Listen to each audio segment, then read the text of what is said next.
Okay dear student, today जो बेटा आज का हमारा टॉपिक है, हमने सिस्टम ऑफ इक्वेशंस निकालनी है इन्वर्स का यूज़ करके।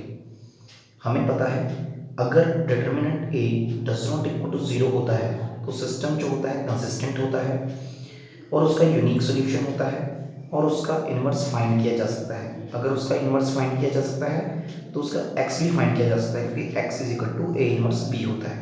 ठीक है। दूसरा, इफ डिटर्मिनेंट ए जीरो की इक्वल होता है then adjoint A multiply B equal to zero हो जाए। अगर बाई चांस आपका ए जीरो के इक्वल चला जाए, डिटर्मिनेंट जीरो के इक्वल चला जाए, तब आपने अर्जॉइंट ए और बी फाइंड करना है। अर्जॉइंट और बी अगर जीरो के इक्वल आता है तो सिस्टम जो होता है कंसिस्टेंट होता है और इन्फिनिटी मैनी सोल्यूशन होते हैं उसके। ठीक है, ये सेकंड प्रॉपर्टी है थ्योरम में। तीसरा है अगर डिटर्मिनेंट जीरो के इक्वल होता है और अर्जॉइंट और B does not equal to zero होता है तो सिस्टम आपका इनकंसिस्टेंट होता है। तो ये तीन प्रॉपर्टीज आपने याद रखनी है। इसके बाद हम सब यूज प्रूव करते हैं।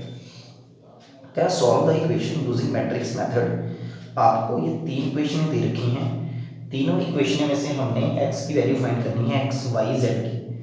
तो then given system of equation is written as, हम इन तीनों इक्वेशंस को इस फॉर्म में लिख सकते हैं।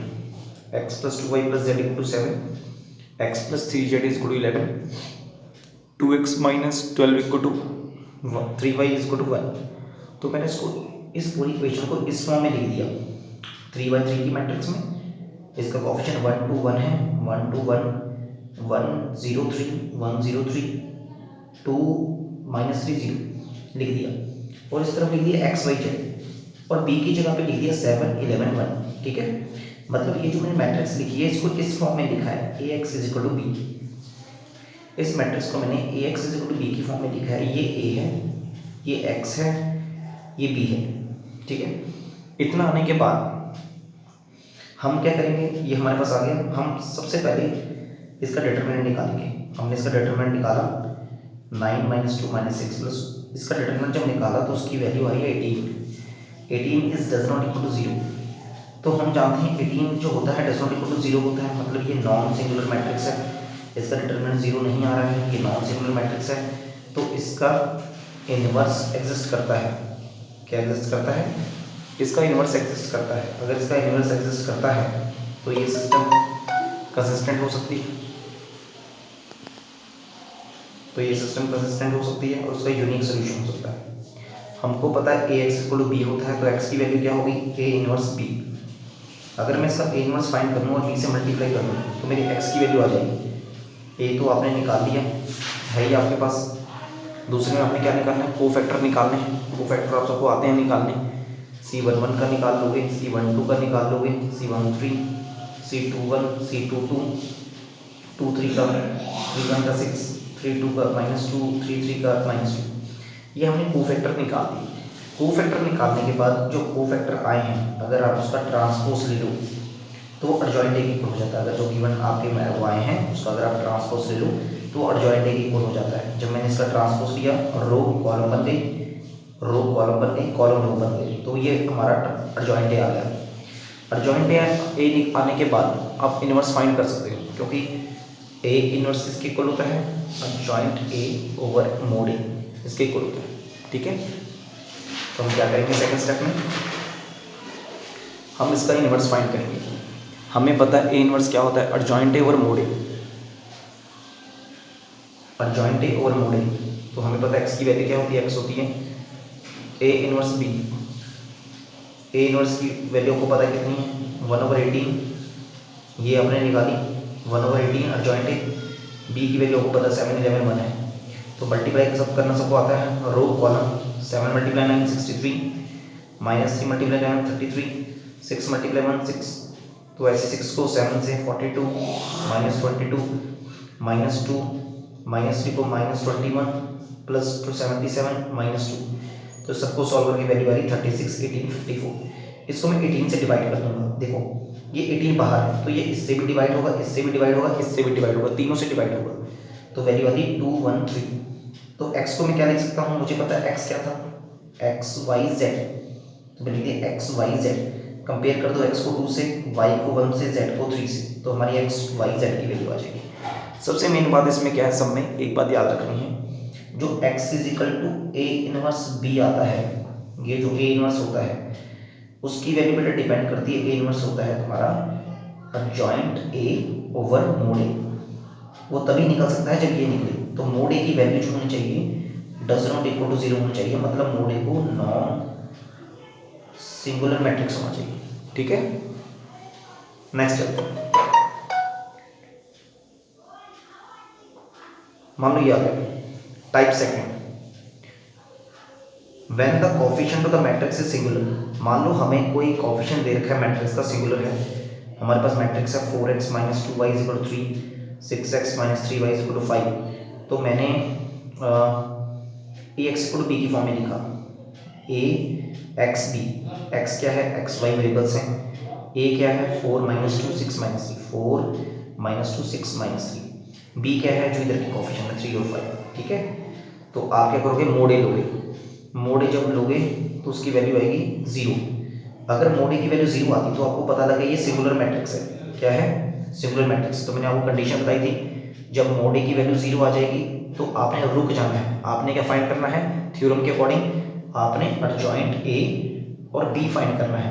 अगर एडजॉइंट ए बी की वैल्यू 0 आती है या डज नॉट इक्वल टू 0 आती है, तब आप कुछ बोलोगे इक्वेशन के बारे में। चेक करते हैं हम, ये जो मैट्रिक्स है इसका एडजॉइंट निकालते हैं। एडजॉइंट कैसे निकालते हैं, C11 C12 C21 C22, ये कोफैक्टर निकाल दिए, कोफैक्टर का ट्रांसपोज ले लो, हमारी वैल्यू आ गई ये एडजॉइंट ए की। अब मेरे पास एडजॉइंट ए निकल चुका है, बी मेरे पास गिवन है 3 5, दोनों को मल्टीप्लाई कर दो। जब मैंने दोनों को मल्टीप्लाई किया, एडजॉइंट ए बी आपस में मल्टीप्लाई होंगे, हमारी वैल्यू आ रही 1 2, मतलब आपका adjoint A multiply B does not equal to 0 आ रहा है। जब ऐसा होगा तो आपने समझना है कि the given system of equation is inconsistent. अगर आपका adjoint A multiply B does not equal to 0 आता है तो आपकी जो इक्वेशन है वो इनकंसिस्टेंट है। ठीक है, इनकंसिस्टेंट है वो इक्वेशन, उसका कोई सोल्यूशन नहीं है। तो आगे चलते हैं, क्या show that the following system equation is consistent. हमने चेक करना है कि जो पूरी इक्वेशन हमें दे रखी है कंसिस्टेंट है। पहले चेक करना है कि इक्वेशन कंसिस्टेंट है, फिर इसका सोल्यूशन निकालना है। कैसे निकालेंगे, हमको पता है भाई ax = b, x की वैल्यू a इनवर्स b होती है, ये रहा a ये रहा b। सबसे पहले मैं a का डिटरमिनेंट फाइंड करूंगा, डिटरमिनेंट फाइंड किया मैंने, कितनी वैल्यू आ रही है 0। अरे भाई डिटरमिनेंट की वैल्यू 0 आ रही है, फिर हम क्या करेंगे, जब आपको पता है ये सिंगुलर मैट्रिक्स है तो मैं adjoint A multiply B find करूँगा। चेक करते हैं, तो मैंने कोफैक्टर फाइंड कर लिए, C11 C12 C13 C21 C22, ये सारे कोफैक्टर फाइंड कर लिए। कोफैक्टर फाइंड करने के बाद मैंने उसका एडजॉइंट निकाल लिया। देखो मैंने इतना करने के बाद इसका एडजॉइंट निकाल लिया, ऊपर ट्रांसपोज ले लिया, ट्रांसपोज लेने के बाद रो कॉलम बन जाएगा, कॉलम रो बन जाएगा, मेरी एडजॉइंट ए की वैल्यू ये आ गई। अब जो मेरी एडजॉइंट ए की वैल्यू आई है, मैंने इसको बी से मल्टीप्लाई करना है। मैंने इसको बी से मल्टीप्लाई कर दिया, एडजॉइंट ए मल्टीप्लाई बी की वैल्यू को बी से मल्टीप्लाई कर दिया। बी से मल्टीप्लाई करने पे वैल्यू आ रही है 0 0 0, इतनी आ रही है, मतलब आपका एडजॉइंट ए मल्टीप्लाई बी 0 के इक्वल है। इसका मतलब ये है द सिस्टम इज कंसिस्टेंट, ये कंसिस्टेंट सिस्टम है। अगर आपका adjoint A multiply B does not equal to 0 आता तो इक्वेशन क्या होती, इक्वेशन होती इनकंसिस्टेंट। बट यहाँ पे एडजॉइंट ए मल्टीप्लाई बी 0 के इक्वल आ रहा है, तो इक्वेशन आपकी कंसिस्टेंट है। इसके मैनी सोल्यूशन हो सकते हैं, तो अगर इसके मैनी सोल्यूशन हो सकते हैं तो मैंने z की वैल्यू अपनी तरफ से k मान ली। क्या मान ली, z की वैल्यू अपनी तरफ से k मान ली, और जहाँ जहाँ z है वहाँ वहाँ मैंने k पुट कर दिया, यहाँ पे k पुट कर दिया, ये इक्वेशन आ गई 2x - y = 5 - 3k। यहाँ पे z की वैल्यू k पुट कर दी, ये आ गई 3x + 2y = 7 + k। मैं कर क्या रहा हूँ, मेरा adjoint A multiply B does not equal to 0 आ रहा है, इक्वेशन इनकंसिस्टेंट आ रही है, सॉरी इक्वेशन कंसिस्टेंट आ रही है, कंसिस्टेंट आ रही है, तो इसके मैनी सोल्यूशन होंगे, उनमें से मैं एक सोल्यूशन फाइंड कर रहा हूँ।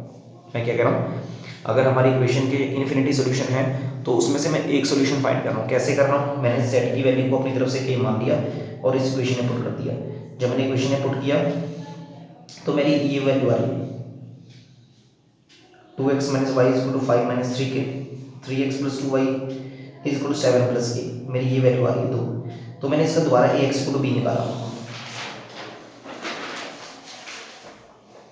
ये रहा a, ये रहा x, ये रहा b, तो ये रहा xy, ये रहा a इनवर्स, ये रहा b। a इनवर्स कैसे निकालते हैं सबको पता है, ए इनवर्स इसका निकालना आपको आता ही है। कैसे निकालोगे, पहले डिटर्मिनेंट निकालोगे, फिर अर्जॉइंट ए निकालोगे, फिर फॉर्मूला लगाओगे A inverse is equal to adjoint A over mod ए।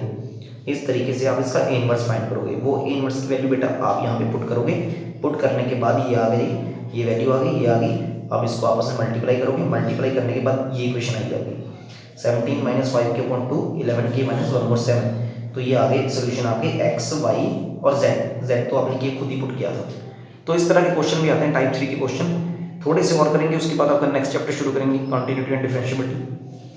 तो ये सम है बेटा जो आप घर में ट्राई कर सकते हो। पहले इन दोनों का प्रोडक्ट निकालो and use to solve the system equations. ये अगर क्वेश्चन आपसे नहीं होता तो मैं कल कराऊंगा। प्रोडक्ट फाइंड करके आपने इसके इक्वेशंस निकालनी, कोशिश करना करने की।